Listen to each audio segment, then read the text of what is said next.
Hello everyone and welcome to the ABC training centre. So आज के lecture में हम देखने वाले हैं रिस्पॉन्सिव एंड ड्रॉप डाउन।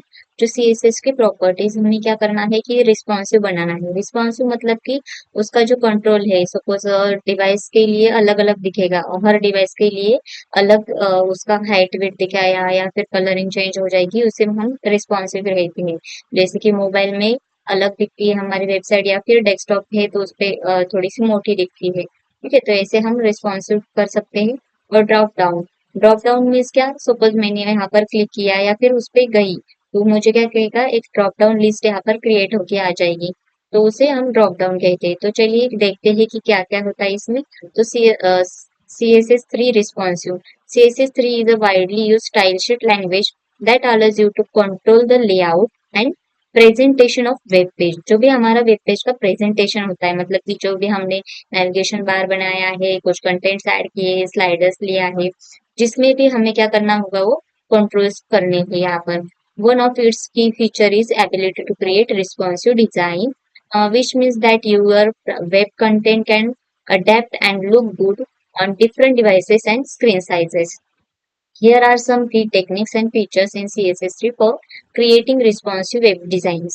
तो creating responsive web designs के लिए हम मीडिया क्वेरीज का यूज करते हैं। तो मीडिया क्वेरी से ही हमारी जो वेबसाइट होती है वो रिस्पॉन्सिव बनती है।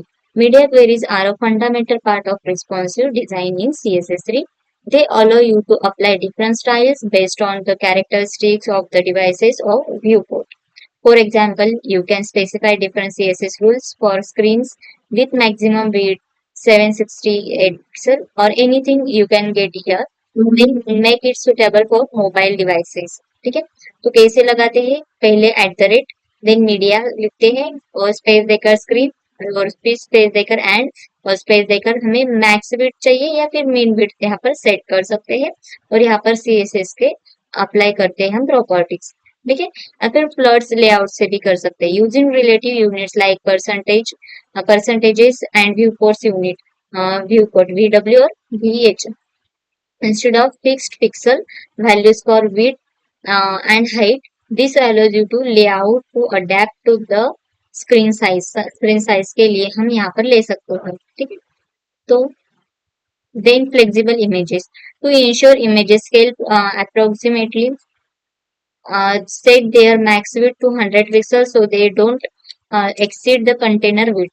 फॉर एग्जाम्पल मुझे क्या चाहिए कि एक्सीड नहीं करना चाहिए, मैक्सिमम विड्थ मुझे उतनी ही चाहिए उसकी कि 100 पिक्सल मुझे चाहिए। ठीक है, तो उसके लिए हमने यहाँ पर मैक्स विड्थ सेट कर सकते हैं इमेज के लिए 100 पिक्सल, और हाइट भी सेट करते हैं कि मुझे ऑटो चाहिए।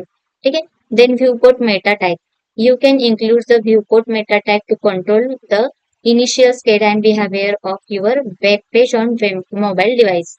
मतलब हेड टैग में मेटा टैग होता है, उसमें जो हम व्यू पोर्ट देते हैं वहां पे सेट कर सकते हैं कंटेंट क्या होता है हमारा डिवाइस होता है यहाँ पर डिवाइस, और विड्थ होती है हमारी डिवाइस विड्थ के जितनी, और इनिशियल स्केल हम दे सकते हैं यहाँ पर 1।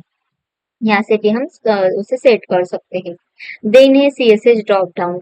ड्रॉप डाउन का मतलब है कि मुझे कुछ उसके माउस ओवर कर दिया तो मुझे कुछ कंटेंट्स ऐड होने चाहिए।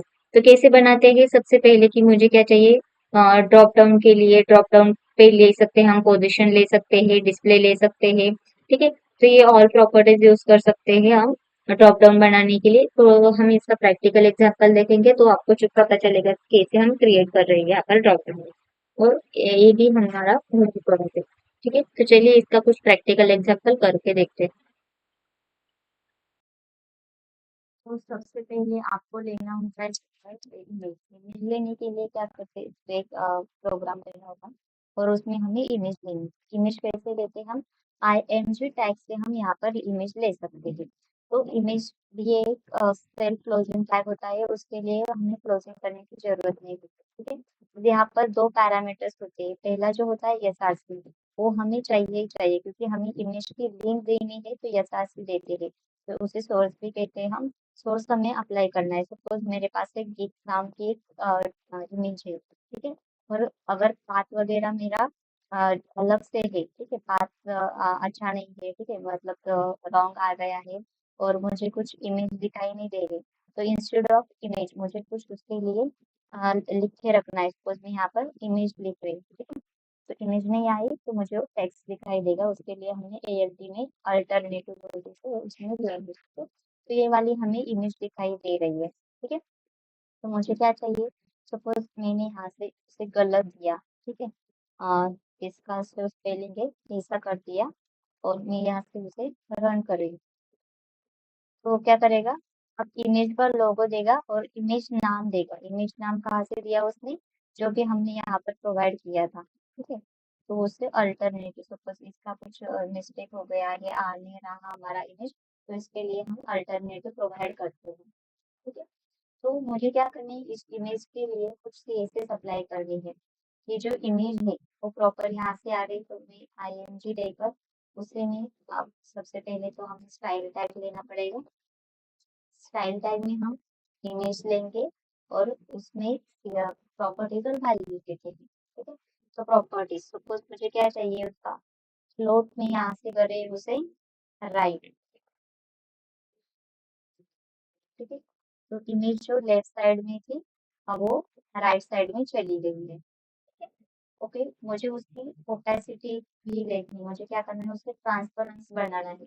तो ओपेसिटी भी कर सकती हूँ, सपोज मुझे चाहिए यहाँ पर उसकी ओपेसिटी। अब ओपेसिटी के लिए हम वैल्यूज दे सकते हैं सिर्फ 0 to 1 के बीच में, मतलब 0.1, 0.2, 0 जो भी है 1 तक दे सकते हैं, ठीक है। तो 0.5 दिया, मतलब हाफ ओपेसिटी हो गई, हाफ ट्रांसपेरेंसी दिखेगा इमेज जो है, ठीक है। तो ये देखो ट्रांसपेरेंट हो गई है वो इमेज।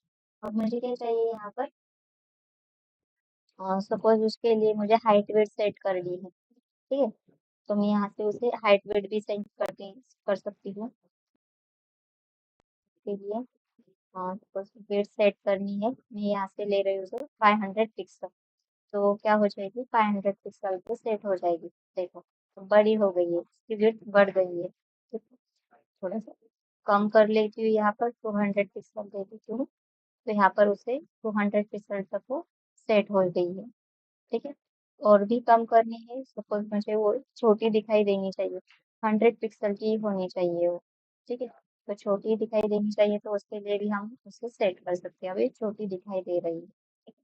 अगर मुझे उसकी हाइट ज़्यादा चाहिए, तो हाइट प्रॉपर्टी भी ले सकते हैं कि मुझे क्या चाहिए, उसकी हाइट थोड़ी सी मैं कर रही हूँ, अगर 300 दिखाई देगा इसके लिए, अदरवाइज आपके हिसाब से आप सेट कर सकते हैं, ठीक है। तो हाइट इसकी आ गई है, ठीक है। तो इसके हिसाब से हम हाइट और वेट यहाँ पर सेट कर सकते हैं, उसके लिए हाइट और वेट सेम सेम दे दी तो भी चलेगा, ठीक है। तो ये ऐसी दिखाई देगी। तो इस तरीके से हम इमेज को अलाइन कर सकते हैं अलग अलग तरीके से। बॉर्डर रेडियस एक प्रॉपर्टी होती है, सपोज मुझे इसमें बॉर्डर रेडियस देनी है 5 पिक्सल की, या फिर मुझे 50% की मैं दे रही हूँ, यहाँ पर परसेंट से भी दे सकती हूँ, पिक्सल से भी दे रही हूँ, ठीक है। तो ये ऐसे दिखाई दे रहा है। अभी इमेज जो है ना थोड़ी से ट्रांसपेरेंट, मतलब PNG वाली है, अगर अदर कोई होती तो क्या होती, गोल दिखाई देती हमें, ठीक है।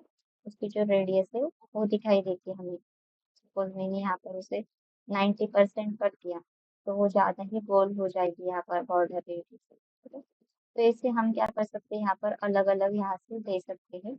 हाँ, मुझे इसके लिए नहीं आ रही तो मैं नहीं दूंगी बॉर्डर रेडियस। तो ऐसे हम इमेज के लिए अलग अलग जो भी प्रॉपर्टीज होती है CSS की, वो हम दे सकते हैं।